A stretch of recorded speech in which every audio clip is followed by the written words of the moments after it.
Most people don't notice the moment it happens. It doesn't come with a warning, or a bill marked urgent, or a collector pounding on your door. It comes with a buzz in your pocket, a notification, a tiny vibration that feels harmless. Your subscription has renewed. Just $9.99. Just another month. Just another drip in a bucket you don't realize is overflowing. But one day, something breaks. Really breaks. You open your banking app, expecting to see a little breathing room, maybe enough for groceries or a small treat or just a sense of safety. And instead, you see a number that doesn't make sense. Lower than you expected. Lower than it should be. Lower than what you worked all month for. And you think, I didn't buy anything. I didn't go anywhere. So where did my money go? This is where the trap lives. Not in the payments themselves, but in the space between awareness and automation, between convenience and control. The subscription economy doesn't want you to notice.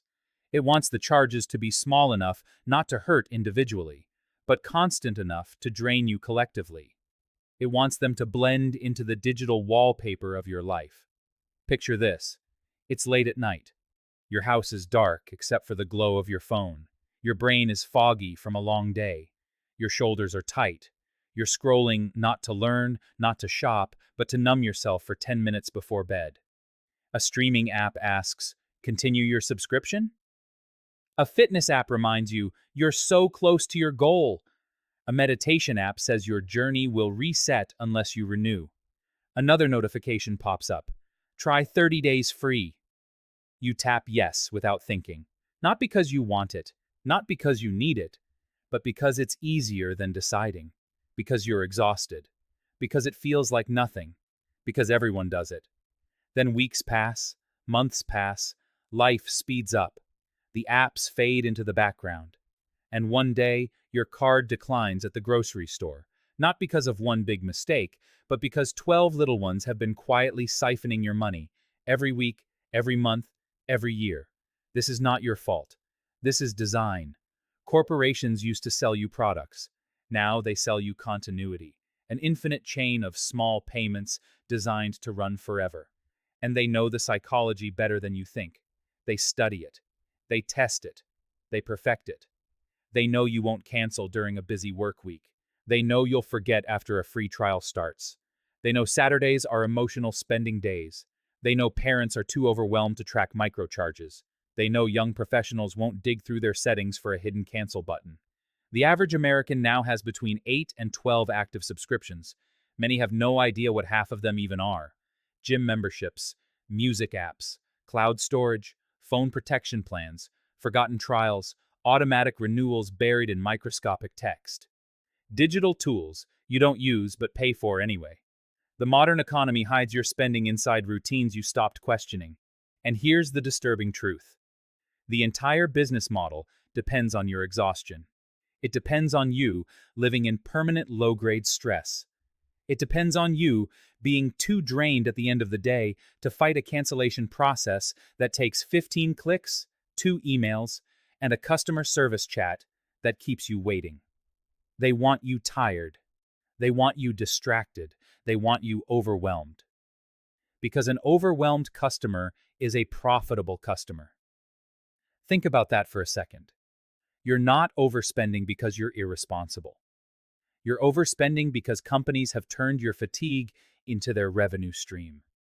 Now imagine someone named Mark, 43 years old, works full-time, commutes, helps with his kids, coaches soccer on weekends. He's not extravagant. He buys groceries, pays his bills, picks up takeout once in a while, tries to stay out of debt. But every month, despite working harder than ever, he falls a little further behind. One night, after weeks of avoiding the question, he sits down at his kitchen table. An old table scarred with years of bills, homework, late-night balancing acts, and quiet arguments, and he decides to finally check where his money is going. He scrolls through his statement and watches his stomach sink. $9.99, $14.99, $5.99, $12.99, $29.99, $9.99, $9.99. The names don't even look familiar. Some are parent companies he's never heard of. One is a streaming bundle he activated to watch a single show last Christmas. One is a fitness app he used twice. Another is a free trial he meant to cancel but didn't. One is a cloud storage upgrade for photos he never looks at. Another is a professional tool he needed once for work and forgot entirely. Then he notices something worse. Some subscriptions charge every 14 days instead of monthly. Some charge once a year at random times. Some increase their price without emailing him. Some quietly add premium features he didn't ask for. Together, they add up to almost $300 a month. That's groceries. That's gas. That's 2 bills. That's savings. That's the difference between breathing room and panic. And here is the part people never say out loud. Subscriptions are designed to bypass your rational brain. They're not meant to feel like spending. They're meant to feel like background noise, like air conditioning or tap water, always flowing, never questioned. But behind that quiet stream is a machine engineered to keep you paying forever. Companies test the exact amount where pain disappears. Is it $4.99, $7.99, $12.99? They run experiments on millions of people to find the number that feels harmless while still increasing profit. They deliberately make cancellation confusing, hidden behind menus, buried in tiny text. They break the unsubscribe button so it takes longer. They log you out when you're mid-cancellation. They route you to FAQ pages instead of the cancel link. They ask, "Are you sure?" 5 different times. There is a term inside the industry for this.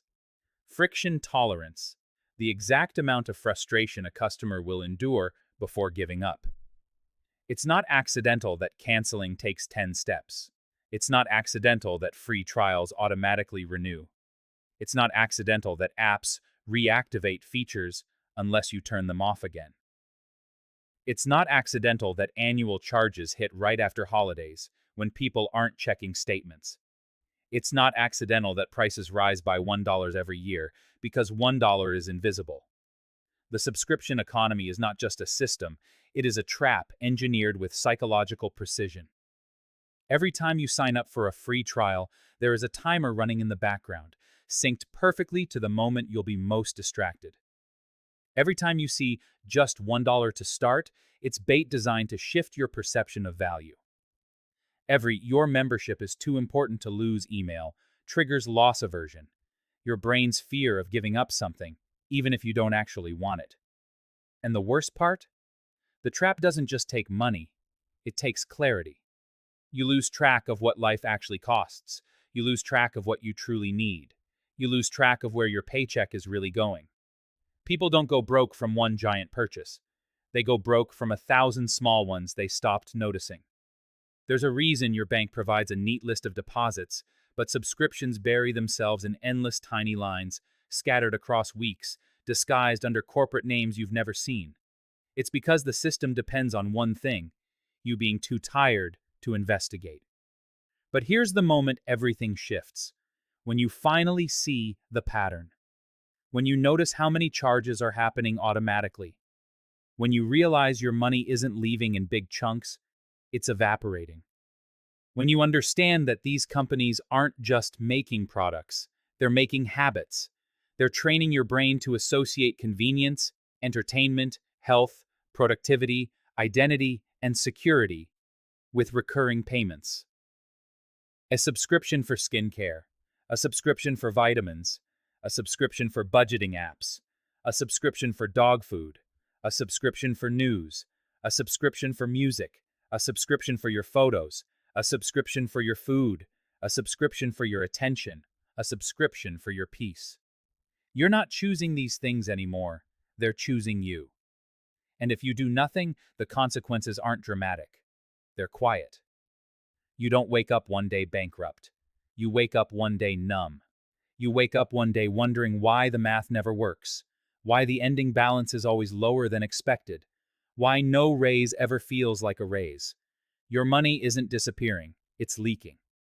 But the trap is not impossible to escape. You don't need to cancel everything. You don't need to live with zero entertainment or convenience. You don't even need extreme discipline. You just need visibility. Here's how people begin to break out. First, they open their banking app and filter by recurring charges. Most people are afraid to look, but the moment you do, something clicks. You see the pattern clearly for the first time. What's draining you, what's useless, what you forgot existed. Second, they cancel 3 things. Not everything, just 3. The worst offenders, the highest cost, lowest value. The moment you do this, you feel a rush of control you haven't felt in years. Third, they put renewal dates on a calendar, every trial, every membership. Because your brain forgets, but your calendar doesn't. Fourth, they replace autopay with manual approval for anything non-essential. Autopay is convenient, but convenience is where the trap hides. And fifth, they choose one rule. No new subscriptions for 30 days. Not forever. Not restrictive.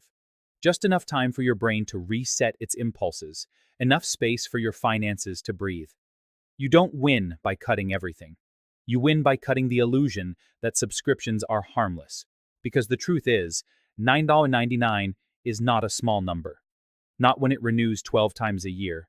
Not when 5 apps turn into 10. Not when 10 turn into 20. Not when the entire economy is built to convert your curiosity into a lifelong payment. Americans aren't broke because they're irresponsible.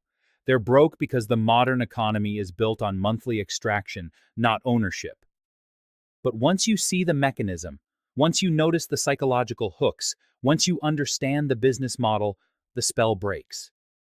You stop blaming yourself. You stop feeling ashamed. You stop feeling like you're bad with money. Because you're not bad with money. You're living inside a system designed to drain you quietly, predictably, indefinitely. So here's the question to leave in the comments. How many active subscriptions do you think you really have? More or less than 10?